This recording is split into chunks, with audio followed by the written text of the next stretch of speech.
നമസ്കാരം കൂട്ടുകാരെ, ഇംഗ്ലീഷ് ഇൻക്ലുവിലേക്ക് സ്വാഗതം. ഇന്ന് നമ്മൾ 4ാം ക്ലാസ് മലയാളം ഞാവൽക്കാടിലെ പാഠപുസ്തക പ്രവർത്തനങ്ങളാണ് ചെയ്യാൻ പോകുന്നത്. ഞാവൽക്കാട് കഥ എല്ലാവരും കേട്ടുവോ? കഥ കേൾക്കാത്തവരുണ്ടെങ്കിൽ ടീച്ചർ അടിയിൽ ഡിസ്ക്രിപ്ഷൻ ബോക്സിൽ കഥയുടെ ലിങ്ക് ഇടാം. തീർച്ചയായും കഥ കേൾക്കണം. കാരണം കഥ കേൾക്കാതെ നിങ്ങൾ അഭ്യാസം ചെയ്യുന്നത് തറ പണിയാതെ വീട് പണിയുന്നതിന് സമമാണ്.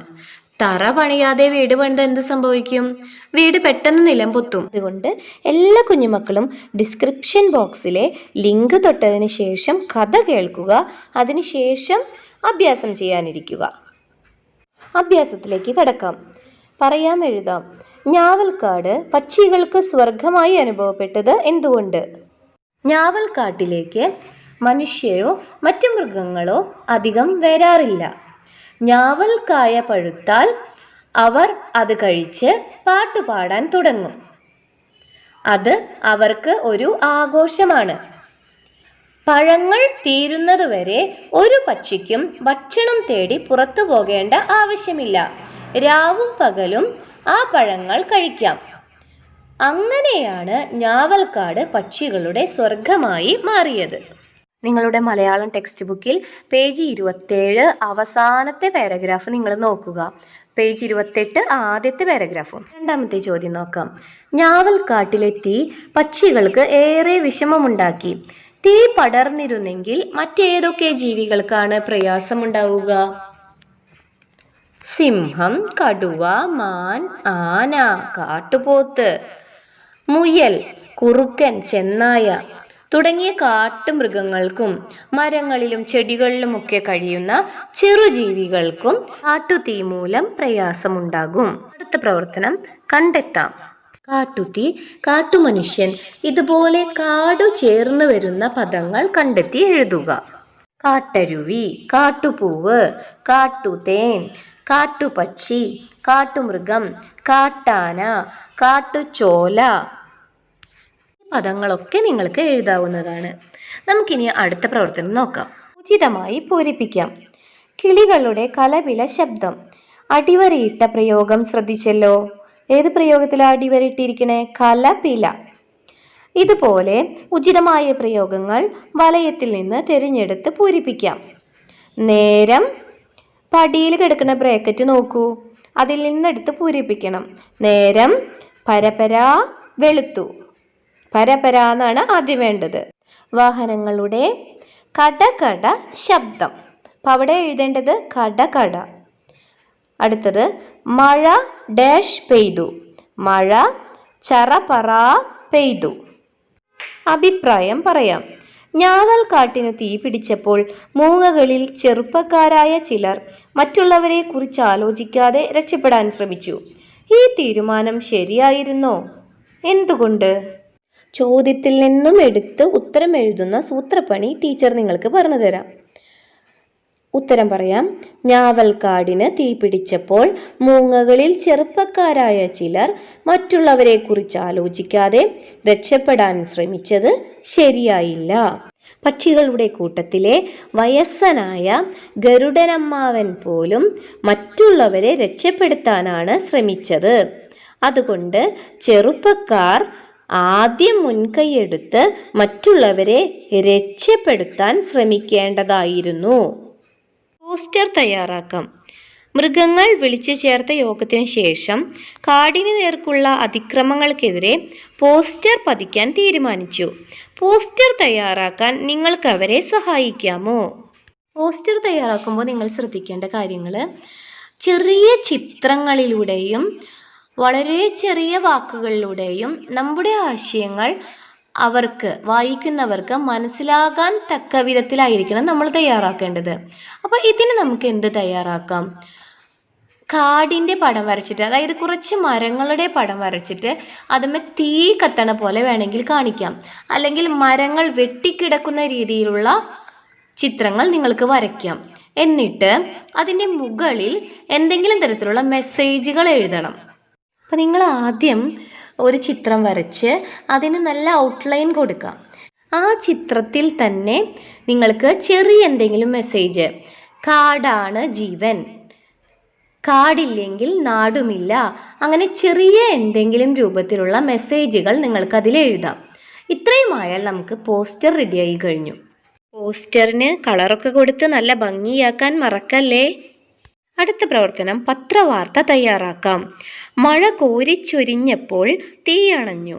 പിറ്റേന്ന് വനശബ്ദം പത്രത്തിലെ പ്രധാന വാർത്ത ഇതായിരുന്നു. അപ്പം ആ പത്രത്തിൻ്റെ പേരാണ് കേട്ടോ വനശബ്ദം. ആ വാർത്ത എങ്ങനെയായിരിക്കും? എഴുതി നോക്കൂ. പത്രവാർത്ത തയ്യാറാക്കുക ഒരു പ്രധാനപ്പെട്ട പ്രവർത്തനമാണ്.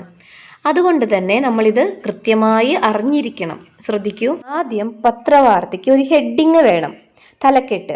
തലക്കെട്ട് നിങ്ങളുടെ ചോദ്യത്തിൽ തന്നെ തന്നിട്ടുണ്ട്. മഴ കോരിച്ചൊരിഞ്ഞപ്പോൾ തീയണഞ്ഞു. ആ തലക്കെട്ട് വലുതാക്കി എഴുതണം. അതിനുശേഷം വേണ്ടത് സ്ഥലത്തിൻ്റെ പേരാണ്. സ്ഥലത്തിൻ്റെ പേര് വടക്കൻമല എന്നാണ് അല്ലേ? ഈ ഞാവൽക്കാടുള്ള സ്ഥലത്തിൻ്റെ പേര് വടക്കൻമല എന്നാണ്. അപ്പോൾ ആ വടക്കൻമല എന്നെഴുതി 2 കുത്തെഴുതാം. അപ്പോൾ ഇംഗ്ലീഷിൽ അതിന് കോളൻ എന്നാ പറയുക.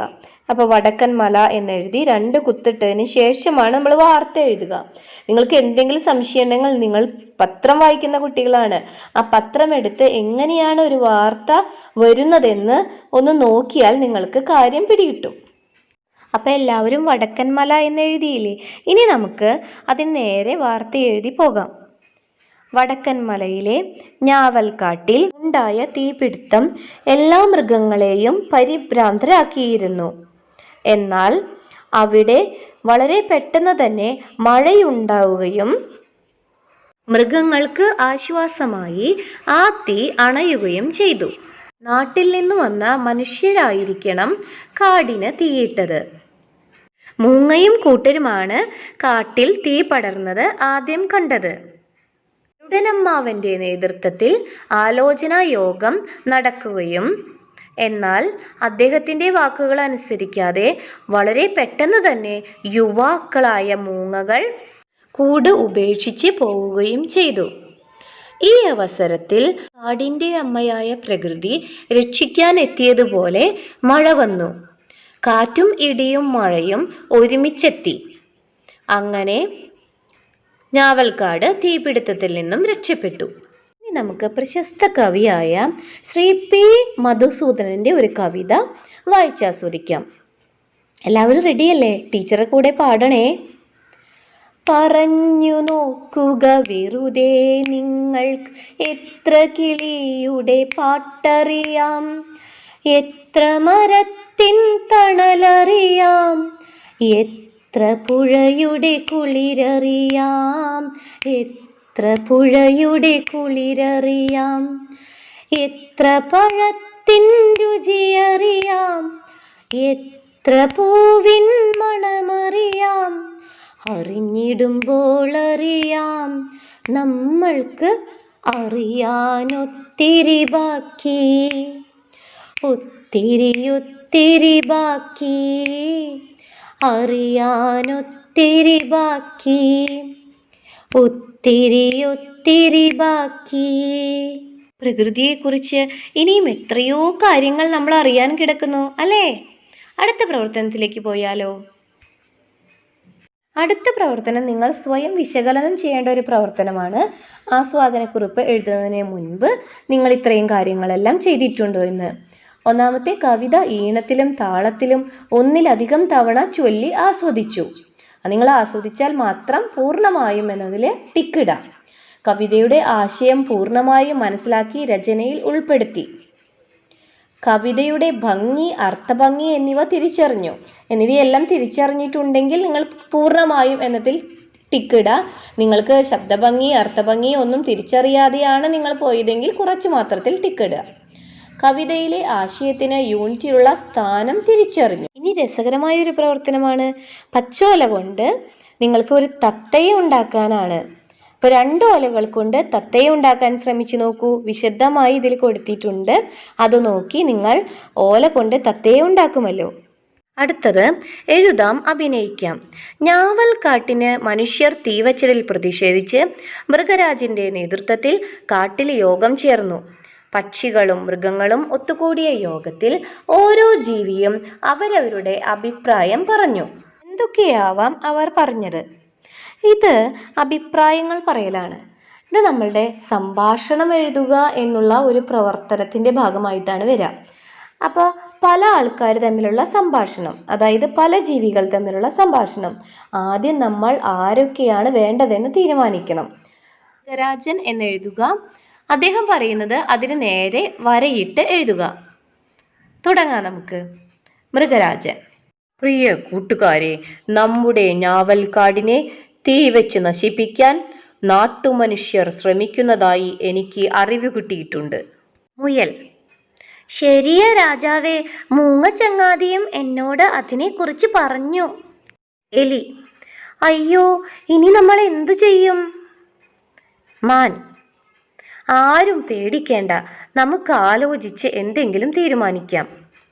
പുലി: വരുന്ന മനുഷ്യരെയെല്ലാം പേടിപ്പിക്കുന്ന കാര്യം ഞാൻ ഏറ്റു. മൃഗരാജൻ: നാം ഒറ്റക്കെട്ടായി നിന്നാൽ കാടിനെതിരെയുള്ള അക്രമങ്ങൾ ചെറുക്കാൻ നമുക്ക് കഴിയും. അടുത്ത പ്രവർത്തനത്തിലേക്ക് പോകാം. വിരുന്നുകാർ ആരൊക്കെ? നിങ്ങളുടെ പരിസരത്ത് ഇടയ്ക്കിടെ വിരുന്നു വരുന്ന പക്ഷികളില്ലേ? അവയിൽ ഒന്നിനെ കുറിച്ച് ഒരു കുറിപ്പ് തയ്യാറാക്കാമോ? ടീച്ചറുടെ വീട്ടിലേക്ക് എപ്പോഴും വിരുന്നു വരുന്ന ഉപ്പൻ എന്ന പക്ഷിയെക്കുറിച്ചാണ് ടീച്ചർ പറയുന്നത്. ഇതുപോലെ നിങ്ങളുടെ വീട്ടിലേക്ക് വരുന്ന ഏത് പക്ഷിയെ നിരീക്ഷിച്ചും നിങ്ങൾക്ക് കുറിപ്പ് തയ്യാറാക്കാൻ പറ്റും. അപ്പോൾ നമുക്ക് ഉപ്പനെ കുറിച്ചുള്ള കൂടുതൽ വിവരങ്ങൾ കേട്ടാലോ?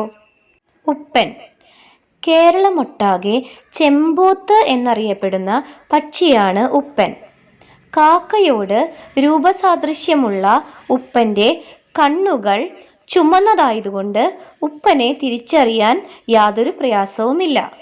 ചുവപ്പ് കലർന്ന തവിട്ട് നിറത്തോടു കൂടിയ ചിറകുകളും നീളമുള്ള വാലുകളുമാണ് ഇവയ്ക്കുള്ളത്.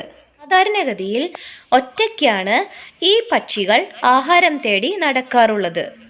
ഒറ്റ നോട്ടത്തിൽ ഇവയിലെ പെൺപക്ഷികളെയും ആൺപക്ഷികളെയും തിരിച്ചറിയാൻ സാധിക്കുകയില്ല. എന്നാൽ പെൺപക്ഷികൾക്ക് ആൺപക്ഷികളെക്കാൾ സാധാരണയായി വലിപ്പം കൂടുതലായിരിക്കും. ഉപ്പ് എന്ന് ശബ്ദമുണ്ടാക്കുന്നത് കൊണ്ടാണ് കേരളത്തിൽ പല സ്ഥലങ്ങളിലും ഈ പക്ഷിയെ ഉപ്പൻ എന്ന് വിളിക്കുന്നത്. അടുത്ത പ്രവർത്തനം കഥ തുടരാം. മഴയാണ് ഞാവൽക്കാടിനെ തീയിൽ നിന്ന് രക്ഷിച്ചത്. മഴ പെയ്തില്ലായിരുന്നെങ്കിലോ? കഥ തുടർന്നെഴുതി നോക്കൂ. ഉത്തരം: അയ്യോ, ഞാവൽക്കാട് കത്തുന്നേ, കാട് കത്തുന്നേ. പക്ഷികളെല്ലാവരും ഉറക്കെ കരഞ്ഞ് പറക്കാൻ തുടങ്ങി. ആരും പേടിക്കാതിരിക്കൂ, നമുക്ക് വഴിയുണ്ടാക്കാം, ഗരുഡൻ അമ്മാവൻ വിളിച്ചു പറഞ്ഞു. ചെറുപ്പക്കാരായ മൂങ്ങകൾ കൂടുവിട്ട് സുരക്ഷിത സ്ഥലം നോക്കി പോകാൻ തുടങ്ങി. അപ്പോഴാണ് അപ്പുണ്ണിയാനയും കൂട്ടരും വന്നത്. തൻ്റെ തുമ്പിക്കൈയിൽ നിറയെ വെള്ളവുമായാണ് അപ്പുണ്ണിയാനയുടെയും കൂട്ടരുടെയും വരവ്. അവർ ആ വെള്ളം പടർന്നു പിടിക്കുന്ന തീയിലേക്ക് ചീറ്റി. അതാ ഈ പതുക്കെ പതുക്കെ കെടാൻ തുടങ്ങി. ഹാവൂ, സമാധാനമായി, ഗരുഡൻ അമ്മാവൻ പറഞ്ഞു. മൃഗങ്ങളെല്ലാവരും കൂട്ടം കൂടി വന്നു. അതാ തീ അണഞ്ഞു കഴിഞ്ഞു. എല്ലാവരും സന്തോഷം കൊണ്ട് തുള്ളിച്ചാടി. പക്ഷികൾ വീണ്ടും പാട്ടുപാടാൻ തുടങ്ങി. ഞാവൽക്കാട്ടിൽ എല്ലാവരും സന്തോഷം കൊണ്ട് ആനന്ദ നൃത്തം ചെയ്തു. ഇതുപോലെ എല്ലാവരും സ്വയം കഥയുണ്ടാക്കി എഴുതണേ. മറ്റൊരു കാര്യം കൂടി ഓർമ്മിപ്പിക്കട്ടെ. ഇപ്പോൾ മക്കൾക്ക് ഇഷ്ടം പോലെ സമയമുണ്ടല്ലോ. നമുക്ക് പക്ഷി നിരീക്ഷണം ഒരു ഹോബിയായി എടുത്താലോ? നിങ്ങളുടെ വീട്ടിൽ വിരുന്നു വരുന്ന പക്ഷികളെയെല്ലാം നിരീക്ഷിച്ച് അത് നിങ്ങളുടെ ഒരു പുസ്തകത്തിൽ എഴുതി വയ്ക്കാൻ മറക്കല്ലേ. വീഡിയോ നിങ്ങൾക്ക് പ്രയോജനപ്രദമാണെങ്കിൽ അല്ലെങ്കിൽ ഇത്തരത്തിലുള്ള വീഡിയോസ് നിങ്ങൾക്ക് ഇഷ്ടമാണെങ്കിൽ തീർച്ചയായും ലൈക്ക് ചെയ്യുക. കാരണം നിങ്ങളുടെ ലൈക്കുകളും കമൻറ്റുകളുമാണ് ഈ വീഡിയോ ചെയ്യുന്നതിൽ ഞങ്ങൾക്കുള്ള പ്രോത്സാഹനം. എല്ലാവർക്കും നന്മകൾ മാത്രം നേർന്നുകൊണ്ട് ഇംഗ്ലീഷ് ഇൻക്ലൂഡ്.